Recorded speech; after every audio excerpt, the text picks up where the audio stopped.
Hello guys, welcome to the channel English by heart. और आज मैं आपके लिए लेकर आया हूं list of all the 10 episodes, है ना। जिन बच्चों ने पहले के 10 वीडियोस देखे हैं कंटिन्यूअसली, यह उनके लिए भी है कि कैसे आप बिना लिखे चुटकियों में आपने 100 वर्ड्स याद कर लिए उन 10 एपिसोड से, जो कि मात्र शायद आधे आधे घंटे के थे। तो हो सकता है 5 घंटे में हमने 100 वर्ड्स बाय हार्ट कर लिए हैं, वो भी बिना लिखे। और प्लस आपको आपके धर्म के बारे में, आपकी जो पुरानी कथा है उनको भी आपको सुन के आपका ज्ञान वृद्धि हुई है। और जिन्होंने पहले के नहीं देखे हैं उनके लिए भी आज यह जो पूरा जिस्ट है, यहाँ पर आप देखेंगे कि कैसे आप फटाफट, हो सकता है 100 में से आपको 70 याद रह जाए, 60 याद रह जाए। So it will be again a very good amount. तो आइए हम शुरू करते हैं भागवत कथा का एक फटाफट रिकैप, क्योंकि अगर आपने देखा हो तो अभी मैं आपको वर्ड्स जो है एपिसोड शुरू करने से पहले रीआइटरेट नहीं करता, रिकैपिचुलेट नहीं करता, रीप्राइज नहीं करता, जो कि महाभारत में लगातार चल रहा था। तो मैंने सोचा क्यों ना अब मैं आपके लिए एक जिस्ट ले आऊं 10 एपिसोड्स का, जिससे कि हम सारे वर्ड्स को एक बार रिकॉल कर लें। क्योंकि जो स्वामी विवेकानंद उन्होंने कहा ही है कि आप नया पढ़े ना पढ़े, लेकिन पुराने को आपको क्या करना चाहिए? रिकैपिचुलेट का मतलब ही होता है गाइस रिप्राइज करना, किसी चीज को दोहराना, किसी चीज को रीआइटरेट करना। Guys they are very good words, right. ये हम बहुत बार हमने महाभारत के अंदर ये वर्ड्स देखे हैं, भागवत कथा में हम नहीं देख पाए थे। तो अब हम देखते हैं सारे वर्ड्स वापस, जिससे कि जो दर्शक लगातार देख रहे हैं उनके लिए बहुत फायदेमंद है, और जिन्होंने नहीं देखा है उनको भी इससे बहुत फायदा मिलने वाला है। तो हम देखते हैं मोजो कि कैसे हमने बिना लिखे वर्ड्स बाय हार्ट कर लिए हैं। जो ये भागवत कथा की जो कहानी है, ये चालू होती है जब देवकी और वसुदेव की नपशियल हो जाती है, और वे बहुत ही इलेटेड होते हैं। और यहाँ पर वो चैरिट पे सवार होकर अपने जो घर की तरफ है वो जा रहे होते हैं, अपने ससुराल की तरफ। जो वसुदेव का जो घर था, जो सूरसेन उग्रसेन के जो पुत्र थे, है ना, सूरसेन के सॉरी जो पुत्र थे, है ना, वह अपने राज्य की ओर जा रहे थे चैरिट में सभी सवार होकर। और जो कंस है उसने घोड़े की जो रेन है, उस रथ की जो रेन है, खुद ली थी देवकी को खुश करने के लिए। लेकिन तभी वहां पर एक प्रोफेसी होती है, भविष्यवाणी होती है कि जो देवकी की 8वीं प्रोजेनी होगी, जो भी देवकी की 8वीं प्रोजेनी होगी, वह कंस को स्ले करेगी, वह उसकी डिमाइस का कारण बनेगा। डिमाइस का कारण बनेगा मतलब उसकी मृत्यु का, उसकी डेथ का। तो demise can be use as noun as well as verb. ये नाउन की तरह भी यूज हो सकता है मृत्यु, और यह मरना भी यूज कर सकते हैं। फाइन। तो अब क्या होता है कि जो कंस है उसको यह सुनकर प्रोफेसी बहुत तेज इर्क आता है, और वो देवकी को स्ले करने के लिए अपनी शीथ में से तलवार निकालता है। शीथ शायद आपके छुप गया होगा वर्ड, मैं यहां लिख देता हूं। अपनी शीथ में से तलवार निकालता है, तलवार इज स्वॉर्ड, है ना। वो अपनी अब स्वॉर्ड निकालता है अपनी शीथ में से।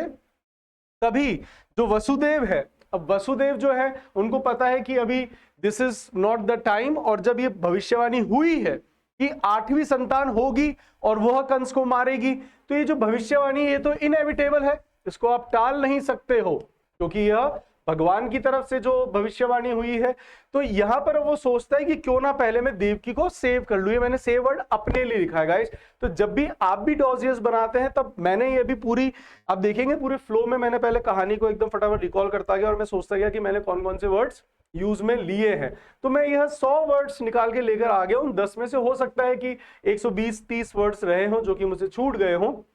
लेकिन अगर आप भी कहानी को इस तरीके से अगर रिकॉल करते हैं, तो यकीन मानिए आपको भी वर्ड्स बाय हार्ट हो जाएगा, एग्जाम में आप कभी भूलेंगे नहीं। और इस तरीके से आपकी जो रीआइटरेशन होता है, रिवीजन होता है एग्जाम से पहले, वो भी बहुत आसान हो जाता है गाइस। तो ऐसे जो कीवर्ड्स है जो आपको लिखना है, आप आगे भी देखेंगे।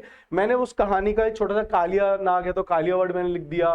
देवकी का इनको प्रिजन में डालना है तो मैंने देवकी इनका साथ में लिख दिया, है ना। उसको क्रॉनी के साथ में कोई डिप्सोमनिक लिखना है तो मैंने वो बाकासुर लिख दिया। पूतना मैंने नाम डाला है, जिससे कि मेरे को याद रहे कि वहां पर क्या क्या हुआ था। तो ये आप लिख सकते हैं गाइस। अब डॉजियर्स हम कब तक उस घिसे पिटे तरीके से चलेंगे कि टीचर आया, उसने बोर्ड पे लिखा, आपने कॉपी कर लिया? ये तो आप घर पे बैठ के भी कर सकते हो ना गाइस, डिक्शनरी से, गूगल से। Why to waste your time and money? Time is yours, money is of your parents, why to waste it, है ना। कितनी दूर हम आए, तो आप घर पे भी कर सकते हो। जब तक अगर आपको टीचर याद नहीं करवा दे, तब तक that is of the class is of no use. Fine guys. चलिए हम देखते हैं आगे क्या होता है कि अब जब उसके मन में आता है कि मेरा पर्पस है अभी देवकी को सेव करना, क्योंकि बेवकूफ उसको मार देगा और ये उसको पता ही है वसुदेव को कि जो भविष्यवाणी हुई है वो इनएविटेबल है, उसको टाला नहीं जा सकता, तो होगा तो जरूर, है ना। तो वो कंस से बिसीच करते हैं, बोले कि हे मेरे जो साले साहब हैं, बोले हे साले साहब कृपया करके अभी आप अपनी बहन को ना मारें, अभी आप उसको स्लेव मत करो। इस ऑस्पिशियस घड़ी में, जब अभी अभी उसका विवाह हुआ है, तो इस ऑस्पिशियस घड़ी में आप जैसे स्टॉलवर्ट योद्धा को यह शोभा नहीं देता है, आप जैसे वीर योद्धा को। स्टॉलवर्ट हो गया, इंट्रेपिड हो गया, वेलिएंट हो गया, मतलब करेजियस, वीर। तो यह जब वो बोलता है, वो साथ में ये भी कहता है कि कंस मैं तुमसे ये वाव भी करता हूं कि मैं अपनी संतानें, जो मेरी प्रोजनी होगी, मैं तुम्हें एक एक करके वो ला दूंगा। और कंस को पता था that Vasudev is a man of word, वो इसके ऊपर कंटेम्पलेट करता है कि क्या करा जाए, क्या करा जाए, है ना। जब वो उसे रिक्वेस्ट कर रहा था तो सोचता है कि yes he is a man of word. Vasudev जो थे वो बहुत एमिनेंट थे अपने मैन ऑफ वर्ड नेचर के लिए, वो पूरे विश्व में एमिनेंट थे। एमिनेंट थे मतलब प्रसिद्ध थे, है ना। तो अब यहां पे कंस क्या करता है कि वह उनको मारता नहीं है देवकी को, लेकिन इन दोनों को वह क्या कर देता है, इनकार्सरेट, जेल में डाल देता है। और इनके हाथों पैरों में फेटर्स या शैकल्स, जो बेड़ियां होती है उनको हम कहते हैं शैकल्स या फिर फेटर्स, तो उनके हाथ पैरों में यह फेटर्स और शैकल जरूर पहना देता है और उनको वह इनकार्सरेट कर देता है। अब जैसे ही पहली प्रोजेनी होती है, पहली देवकी की संतान होती है, तो वहां पर जो वसुदेव है, is a man of word, वो जाते हैं कंस के पास अपना पुत्र लेकर, है ना। अब जब वो पुत्र लेकर जाते हैं तो जो कंस है उसके अंदर की फिलैंथ्रोपी जाग जाती है और वो उस बच्चे को छोड़ देता है। तो अब क्या जागा होगा जिससे कंस ने उसको छोड़ दिया, उसके अंदर की इंसानियत, ह्यूमैनिटी, है ना, उसी को हम बोलते हैं फिलैंथ्रोपी, राइट। तो अब यहाँ पे जो फिलैंथ्रोपी होती है वो जाग जाती है और वो उसको छोड़ देता है। लेकिन जो ऊपर नारद मुनि होते हुए सब देख लेते हैं, अब वो बहुत ज्यादा एंग्शियस हो रहे थे, बहुत ज्यादा रेस्टलेस हो रहे थे, बेचैन हो रहे थे कि विष्णु जी का वह इनकारनेशन देखें धरती के ऊपर, है ना। तो इसीलिए, और साथ के साथ वो चाहते भी थे कि जो कंस है इसके सिंस का जो घड़ा है वह भर जाए। अब सिंस का घड़ा भर जाए मतलब किसका घड़ा भरता है, पापों का, मेरे पाप, है ना। तो अब वो कंस के पास जाते हैं और उसको क्या कर देते हैं, थोड़ा सा इंसाइट कर देते हैं, भड़का देते हैं, उसको इंस्टिगेट कर देते हैं कि अरे तुम्हें पता ही नहीं पड़ेगा कि नारायण कब जन्म ले लिया, वो 8वां ही है कि कौन सा है, तुम्हें क्या पता पड़ेगा। ऐसे करके वो उसको इंसाइट कर देते हैं और जो कंस है वह उनके इंस्टिगेशन में आ जाता है, भड़कावे में आ जाता है और वह उस जो प्रोजेनी होती है पहली उसको प्ले कर देता है। और यहां पर जो कंस है ना, वैसे भी वह बहुत ज्यादा अट्रोशियस, सैवेज, बार्बरस एक्ट करता है कि वह सेजिस को उसने मारा ही था, है ना। और जो कंस है वो जाना जाता था बिकॉज ही वाज डीमन, तो उसने मारे ही थे इन सब लोगों को। तो यहां पर वो बहुत ही एक अट्रोशियस एक्ट करता है कि साथ साथ जितने भी नियोनेटल किड्स होते हैं, है ना, जो भी सॉरी, है ना, अभी वो नहीं आया, तो वो उनको मार देता है। सेजिस को भी स्ले किया था उसने, है ना। एंड अब यहां पर जो देवकी है और वसुदेव वो बहुत ज्यादा मॉर्नफुल हो जाते हैं, बहुत ज्यादा ग्लूमी हो जाते हैं, बहुत ज्यादा सैड हो जाते हैं ये देख के कि उनकी पहली जो प्रोजेनी उसको कंस ने स्ले कर दिया। अब जो कृष्ण है ऐसे कर करके वह 6 को तो मार देता है। अब जो 7वां होता है ना, अब जो 7वां है वो किसका इनकारनेशन है, शेषनाग का। अब यह जो भगवान है, जो वसुदेव है ना, जो हमारे कृष्ण है, नारायण है, वो क्या करते हैं कि जो अपनी पोटेंशियल होती है उसको अब धरती पर बोलते हैं तुम जाओ वृंदावन और मेरे लिए एक हैबिटेट बनाओ। हैबिटेट क्या होता है, बसेरा, रहने का स्थान, है ना, कि जहां पर बहुत सारी गायें हो, बहुत हरा भरा हो, है ना, इस तरीके की तुम मेरी धरती पर रचना करो, मैं आने वाला हूं। और जो ये 7वां जो पुत्र है देवकी के गर्भ में, है ना, जो उसके वोम्ब में, वह तुम जाओ और तुम यह रोहिणी के गर्भ में, जो कि वसुदेव की दूसरी बीवी है क्योंकि उस समय पॉलीगैमी अलाउड थी, है ना, तो तुम जाओ और इस भ्रूण को, इस फीटस को जाकर तुम रोहिणी के वोम्ब में रख दो। तो यह वह योग माया को डिक्री करते हैं। योग माया कौन है, उन्हीं का पोटेंशियल, किसका, नारायण का, जो परम भगवान है, जो विष्णु है, उनका ही पोटेंशियल है योग माया, वह धरती पर आती है और व्यवस्था करती है। कहां से? देवकी की कोख से वो ले जाती है रोहिणी, जो कि वसुदेव की वाइफ है, क्योंकि उस समय पॉलीगैमी अलाउड थी। तो अब इसको कृष्ण जो है, जो नारायण है, वो डिक्री करते हैं कि तुम धरती पे जाओ और जो फीटस अभी देवकी के गर्भ में है वह जाके तुम रोहिणी के वोम में डाल दो। अब वह ऐसा ही करते हैं, है ना। अब जो व्हाट डू वी कॉल, जब ये कृष्ण को, इनको देवकी को पता पड़ता है कि अरे यार ये तो उनका जो 7वां पुत्र वो तो मिसकैरेज हो गया, वो तो फीटिसाइड हो गया, मतलब भ्रूण हत्या हो गई है यहाँ पर, है ना। फीटिसाइड मैंने बताया भी था आपको। अब यहाँ पर आप देखिए मोजो जो 8वां जो संतान होती है ना, तो जिस रात कृष्ण का जन्म होता है ना, वो काली रात थी, अमावस्या की रात थी। तो अब जो मोजो होता है, अब देखिए कि नारायण कैसे मोजो करते हैं। जितने भी वहां पे पहरेदार होते हैं वो सब उस दिन फेंट हो जाते हैं। And it was raining cats and dogs. इस तरीके से बारिश हो रही थी उस दिन, मूसलाधार वर्षा, और जो यमुना है उसका स्तर भी ऊपर बह रहा था। किससे? मैनेस के निशान से। किसके निशान से? मैनेस, खतरा, खतरे के निशान से वह ऊपर बह रहा था। और जो शेषनाग है वो अपने हुड से, वसुदेव जब कृष्ण को अपनी टोकरी में रख के यमुना जब पार अपने क्रौनी के घर छोड़ने जाते हैं, नंद बाबा के, जहां पर कृष्ण जन्म लेते हैं, जब वह उनके पास जाते हैं, पहुंचते हैं, तो जो वसुदेव है वो भी इस तरीके से जाते हैं जैसे कि सोमनम्बुलिस्ट हो। सोमनम्बुलिस्ट कौन होता है? जो नींद में टॉक नहीं, सॉरी, इट इज वॉक, है ना, द वन हु वॉक्स। जो टॉक करता है it is somnambulist. Loqui is to speak, तो सोमनालोक्वी होता है जो कि नींद में बोलता है। ये था नींद में चलने वाला, क्योंकि एम्बल जो होता है, एम्बल इज टू वॉक, तो ये सोमनम्बुलिस्ट है जो कि नींद में चलते हैं। तो उनको भी ऐसा ही आभास हुआ और उनके लिए सब कुछ, जो भी घटना घटित हुई थी वो सब क्या हो गई थी? ऑब्लिवियन। वह भूल गए थे कि उनके साथ रात को क्या हुआ। और जब वो वापस नंद बाबा के बच्ची को जब लेकर आ जाते हैं, वहां पर वो कृष्ण को रखते हैं और नंद बाबा की जो बेटी है उसको ले आते हैं। अब जब कंस आता है, पहली बात तो वो बहुत ज्यादा ये देख के गॉबस्मैक्ड हो जाता है कि ये पुत्री है ना, क्योंकि जो प्रोफेसी हुई थी उसने क्या कहा था कि जो पुत्र होगा, 8वां संतान जो पुत्र होगी, तो यह पहली बात है कंस ये देख के कि पुत्री हुई है तो बहुत ज्यादा गॉबस्मैक्ड बोले ये कैसे हुआ, है ना, क्योंकि प्रोफेसी ने तो कहा था कि पुत्र होना है। तब भी कोई बात नहीं, वो उसको स्ले करने के लिए जैसी लेके जाता है तो ऊपर से प्रोफेसी होती है, जो लड़की है वह एक माया जो है उसमें तब्दील होती है और वो प्रोफेसी करती है कि मूर्ख, तुम्हारी जो मृत्यु है ना, वह जो तुम्हारी डिमाइस है वह जन्म ले चुकी है ना। अब ये सुन के वो बहुत ज्यादा पेट्रीफाई हो जाता है कंस की, अरे मेरी तो वो जन्म ले लिया उसने, है ना। तो वो जितने भी गांव में नियोनेटल बच्चे पैदा हुए थे उस दिन मथुरा के अंदर, वो उन सबको मारने का डिक्री दे देता है, बीहेस्ट कर देता है कि गांव में जितने भी नियोनेटल्स हुए हैं उन सबको मार दो। अब मैंने नियोनेटल से आपको वर्ड बताया था कि जो जन्म से पूर्व होता है उसको हम कहते हैं प्रीनेटल, जो जन्म के बाद होता है उसको हम कहते हैं पोस्टनेटल, और जो जन्म जात होता है, जो आपके साथ जन्म से जुड़ा हुआ है, जैसे कि आपके रिश्ते, दे आर कॉन्जिनिटल, राइट, तो वह कॉन्जिनिटल होता है। तो ये वर्ड्स भी मैंने आपको बताया था, हमने डिस्कस करे थे गाइस। अब जो यशोदा मैया है वह उनको फॉस्टर करती है, और जो कंस है वो बहुत सारी प्लॉयज चलता है उस बच्चे को मारने की, क्योंकि उसको संशय था, है ना। ये कैसे ना कैसे उसके जो गुप्तचर्स होते हैं, जो उसके स्ल्यूथ्स होते हैं गाइस, वह उसको आके बताते हैं कि ऐसे ऐसे एक पुत्र है, जो एक लड़का है, वो नंद गांव में पैदा हुआ है ना।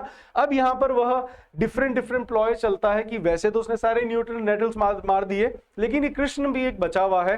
तो अब इसको क्या है, हमेशा एक डाउट रहता है, he was always sceptic is dubious, doubtful.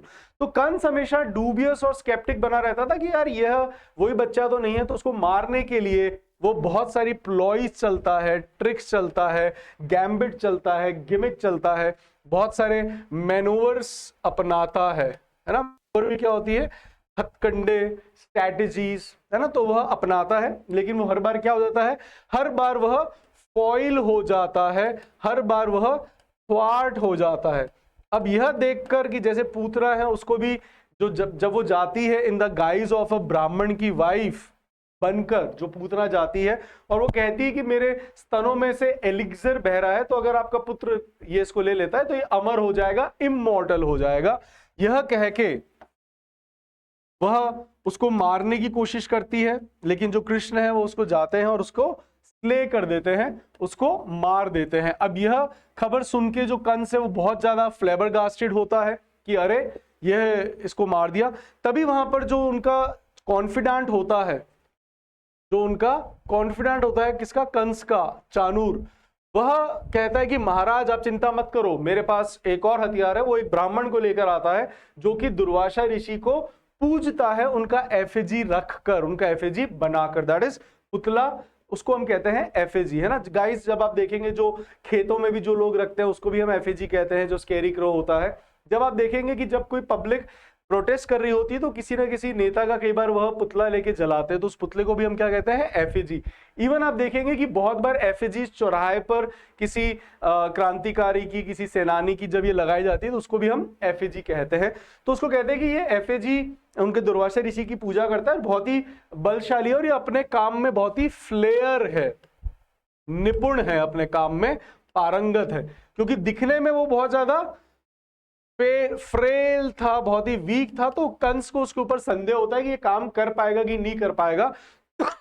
तो चाणूर कहता है कि अरे ये बहुत अच्छे से काम करेगा, और जो नंद बाबा है वैसे भी वो क्या है, थीस्ट है, तो ब्राह्मण को अपने घर में घुसने देंगे because he believes in God.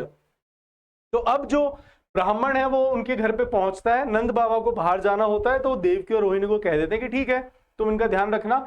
अब जो ब्राह्मण है ना, जो वहां पर उसको मारने के लिए आया था कृष्ण को, तो अब वो यहाँ पर क्या एक प्लॉय चलता है कि वो रोहिणी और यशोदा को कहता है कि मुझे जो रसोई है वह बहुत ही डीक्लटर बनी हुई चाहिए, एकदम पवित्र।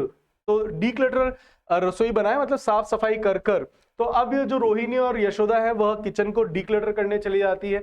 पीछे से वो कृष्ण को मारने की कोशिश करता है, और जैसे ही वो कृष्ण की तरफ हाथ बढ़ाता है तो उसको बहुत तेज जॉल्ट लगता है।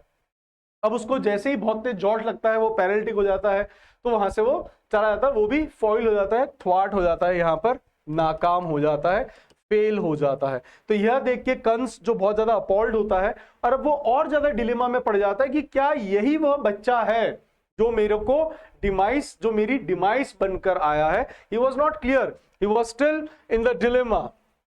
फाइन। अब क्या होता है कि यहां पर वह जो कृष्ण है उनके पास और भी अलग अलग जो डीमंस आते हैं जिनको वह साल्वेशन दिलाते हैं। साल्वेशन क्या होता है, मोक्ष। तो कृष्ण का जो जन्म हुआ था वो बहुतों को साल्वेशन देने के लिए हुआ था। आपने देखा ही अभी जितने भी पूतना है उसको भी साल्वेशन दिया था। इवन जो व्हाट डू वी कॉल आपके अखश जो अजगर वाला था उसको भी उन्होंने साल्वेशन दिया था, है ना।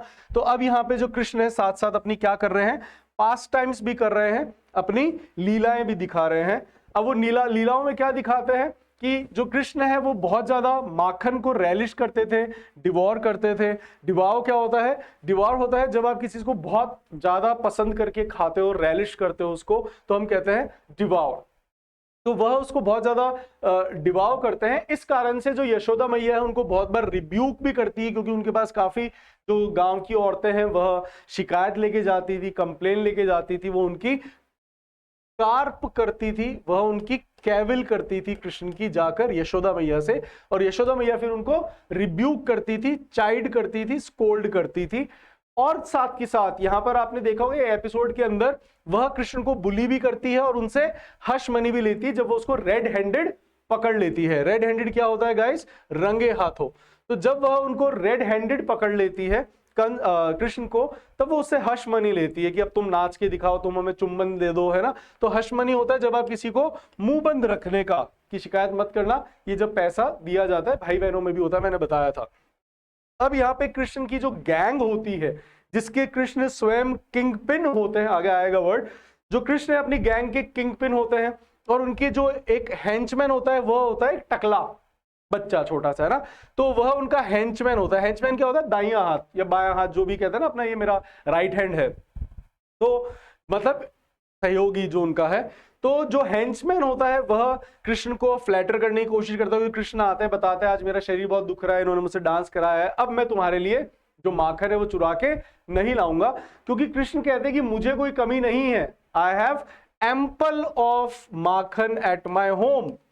तो तो अब वह यहां पर जो टकला है वह कृष्ण को साइकोफेंसी करने की कोशिश करता है, कृष्ण को फ्लैटर करने की कोशिश करता है, चापलूसी करने की कोशिश करता है, कृष्ण को false praise to get work done, है ना, उसको हम कहते हैं साइकोफेंसी। तो अब वह कृष्ण को यहां पर चापलूसी करने की कोशिश करता है, उसको प्रेज करने की कि हम तुम्हारे हाथ दबा देते हैं, तुम ही हमारे सेनापति हो, फलाना ढिमका। फिर वो आके कहता है कि देखो जो तुम्हारी कल गांव की औरतों से लड़ाई हुई थी वो तुमसे अपन से क्या करना चाहती हैं, वो अपन से ट्रूस करना चाहती हैं। ट्रूस एक बहुत बढ़िया वर्ड है गाइस, जिसका मतलब होता है संधि कर लेना। जब आप आर्मिस्टाइज करते हो, it's a very good synonym of truce, that is armistice. Armistice का मतलब भी होता है जब आप किसी से संधि करते हुए, आपको पता ही है पूरे विश्व में युद्ध चल रहा है, तो बहुत बार ये वर्ड आपको एग्जाम न्यूज़पेपर पढ़ने को मिलेगा और बहुत संभावना है कि आपके पेपर में भी आ जाए।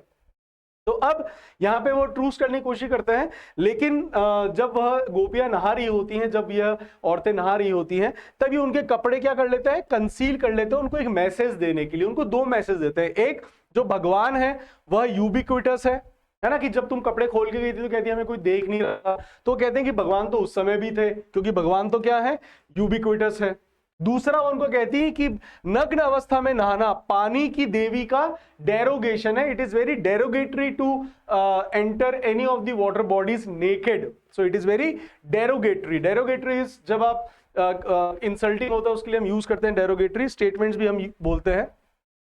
अब यहां पर क्या होता है कि जो कंस है वह अपने एंडेवर्स वापस लगाना चालू साथ साथ रखता है, एंडेवर्स लगाता है, एंड वह बार बार बहुत ज्यादा बिविल्डर हो जाता है कि यार ये छोटा सा बच्चा ये वही है कि नहीं है, क्योंकि उसके वो तो बहुत बिविल्डर था, है ना, कि ये है भी कि नहीं। बिविल्डर इज कंफ्यूज्ड, बैम्बूजल्ड, मैंने शायद इसका नहीं लिखा है यहाँ पे बैम्बूजल्ड, बट ठीक है ना। अब यहाँ पर वह एक और फिंडिश एक्ट चलता है और जो बकासुर है उसको भेजता है। अब बकासुर भी जाता है और यहाँ पर उनको मार देता है, जो कृष्ण है वो उनको स्ले कर देते हैं।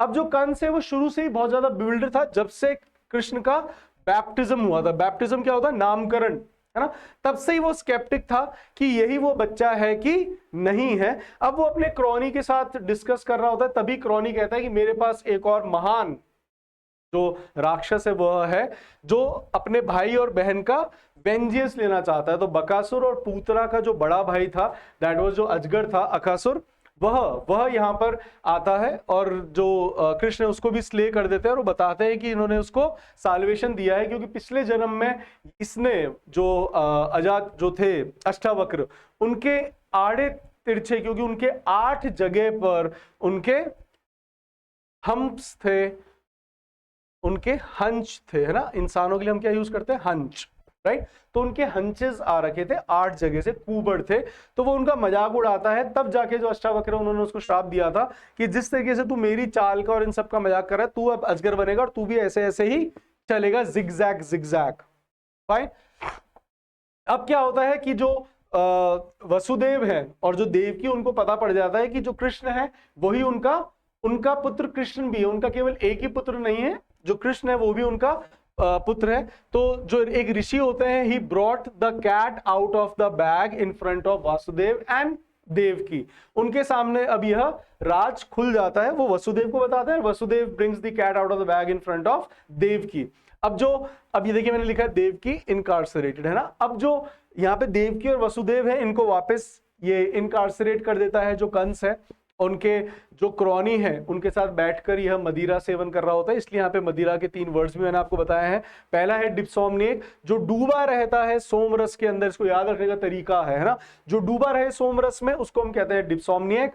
जो टिप टिप करके कभी कभार पिए उसको हम कहते हैं टिपलर। और जो टोटली टी पे निर्भर करे, मतलब जो हो सकता है चाय कॉफी मदिरा किसी का भी सेवन नहीं करे, the one who abstains from alcohol, यहाँ पे फ्रॉम भी आएगा, फिक्स प्रेपोजिशन है, एब्सटेन्स फ्रॉम। एब्सटेन का मतलब ही होता है परहेज करना guys, it's a very good word. अब यहाँ पर वह उनको राय देता है जो क्रॉनी है दारू पीते पीते कि भाई चिल कर, हो सकता है अभी हमारा समय खराब चल रहा हो। जब वो अकासुर को मार देता है, बोले कि अभी तुम मेरे साथ चलो, वहां पर अपन कुछ मजे मारते हैं, and have some leisure time. Leisure का टाइम क्या होता है, रेस्ट टाइम, कि अब अपन इसके पीछे नहीं पड़ेंगे। अब दूसरी तरफ जो कृष्ण है वह अपनी लीलाएं दिखाई रहे होते हैं और एक दिन खेल रहे होते हैं सभी जो इनकी गैंग है ना। मैंने आपको ग्रुप्स भी बताए थे कि जो चींटियों का या इनका मधुमक्खियों का झुंड होता है उसको हम स्वाम कहते हैं, जो शेरों का झुंड है उसको हम प्राइड कहते हैं, जो द्वीपों का समूह है उसको हम आर्किपेलागो कहते हैं, जो उल्लुओं का समूह है उसको हम पार्लियामेंट कहते हैं, जो मछलियों का समूह है उसको हम शोल या स्कूल कहते हैं। तो ये वर्ड्स भी हमने देखे थे गाइस। तो अब यहाँ पर जो उनकी बॉल है वह पानी में यमुना में चली जाती है, और जैसे कि मैंने बताया कि कृष्ण ही उनकी गैंग के किंगपिन थे, तो वो कहते हैं कि ठहरो मैं लेकर आता हूं। तभी वहां पे एक वृद्ध पुरुष आता है, वृद्ध आते हैं और वो कहते हैं कि मत जाओ, इसके अंदर एक वेनोमस सर्पेंट है, कालिया नाग, जो बहुत लोगों को ऑलरेडी मौत के घाट सुला चुका है, राइट। लेकिन जो हमारे स्टॉलवर्ट प्रोटैगनिस्ट, हमारे जो कृष्ण होते हैं, स्टॉलवर्ट ब्रेव प्रोटैगनिस्ट होता है, मेन कैरेक्टर, आपको पता ही है इतनी देर से जो हमारी भागवत कथा चल रही है उसके जो प्रोटैगनिस्ट है दैट इज कृष्ण, फाइन। तो अब जो हमारे प्रोटैगनिस्ट हैं वह उनके रोकने पे भी रुकते नहीं हैं, वो उनको डिबार करने की कोशिश करते हैं, लेकिन वो अंदर चले जाते हैं पानी में। और वहां पर जाकर जब 4 महिलाएं जो होती हैं उस कालिया नाग की जो बीवियां होती हैं, वो उनको डिबार करने की कोशिश करती है कि अरे छोटा सा बालक है, नन्ना सा, कहाँ जा रहा है। तो उसे बिसीज करती है कि तुम मत जाओ, वो सो रहे हैं और वो जब क्रोध में उठेंगे तो तुम्हें डिमाइस कर देंगे, तुम्हें स्ले कर देंगे और तुम्हारी मृत्यु का कारण बन जाएंगे, राइट। तो अब क्या होता है, कालिया नाग और उनके बीच में जौसल होती है, हाथापाई होती है, स्मॉल फाइट, और वो जो उसका हुड है वो अपने पैरों तले उसको दबा देते हैं। अब वहां पर वो उसको डिफीट कर देते हैं, उसको वैंक्विश कर देते हैं कालिया नाग को, और उसको डिक्री देते हैं कि तुम यहां से जाओ और दूसरे द्वीप में जाकर बस जाओ अपनी बीवियों के साथ, राइट। और यहाँ पर अब जितने भी गोकुलवासी है, वृंदावन के लोग हैं, जब उनको पता पड़ता है कि कृष्ण ने हमें इस वृंदावन को इस कालिया नाग के बह से, इस डर से हमें मुक्ति दिला दी है, लिबरेट कर दिया है, तो वो बहुत ज्यादा इलेटेड होते हैं, बहुत ज्यादा खुश होते हैं।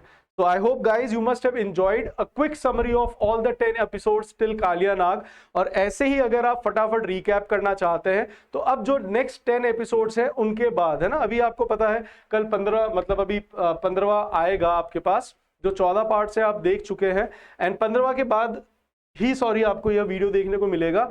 तो अब जो 20 तक जब आपके हो जाएंगे तब मैं आपके पास फटाफट ये वापस एक रिकैप लेकर आऊंगा। तो गाइस अगर आपने वह क्या कहते हैं 20-20 मिनट वाले वीडियोस या 30-30 मिनट वाला फास्ट फॉरवर्ड करके देखिए ना, क्योंकि जब मैं कहानी सुना रहा होता हूँ विद फोटोग्राफ तो मैं भी उस फ्लो के अंदर थोड़ा धीरे, काम, आराम से। अभी आपने देखा कि 100 वर्ड्स हमने फटाफट आधे घंटे के अंदर पूरे कर लिए। तो आधे घंटे के अंदर अगर हम पूरे 100 वर्ड्स कर सकते हैं revise, I don't think that nothing is better than that. Fine. So see you in the next video. Till then, ciao, bye bye, sayonara.